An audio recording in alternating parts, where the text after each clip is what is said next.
উত্তরপ্রদেশের কংসের কারাগার দর্শনের পর আর দেখা যায়নি ইরপালার বছর 55 নমিতা মিদ্দাকে। হুগলি থেকে একটি বাসে করে ভারত ভ্রমণে বেরিয়েছিলেন নমিতা দেবী। কংসের কারাগার দর্শনের পর আর খুঁজে পাওয়া যায়নি নমিতা দেবীকে। উত্তরপ্রদেশে থানায় একটি মিসিং ডায়েরি করা হয়েছে। কেউ দেখে থাকলে যোগাযোগ করুন 8649848022 এই নাম্বারে। নমস্কার, আমার নাম প্রিয়াঙ্কা ভূঁইয়া। আমার বাড়ি দাসপুরের কোটালপুরেতে, আমার বাপের বাড়ি ঘাটালের ইরপালাতে।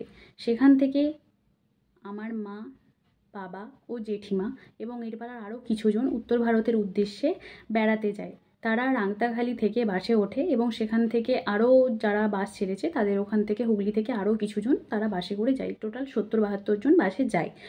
তারা কাল 1 সেপ্টেম্বর তারা গিয়ে পৌঁছয় কংসের কারাগারে, মানে বৃন্দাবনের কাছে যে কংসের কারাগার আছে সেখানে গিয়ে তারা পৌঁছয়।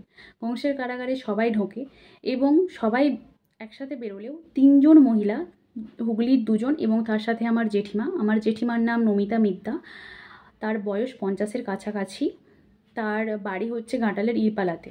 তাকে খুঁজে পাওয়া যাচ্ছে না। আমরা রাত্রেই পুলিশ কমপ্লেন করি, মিসিং ডায়েরি করি।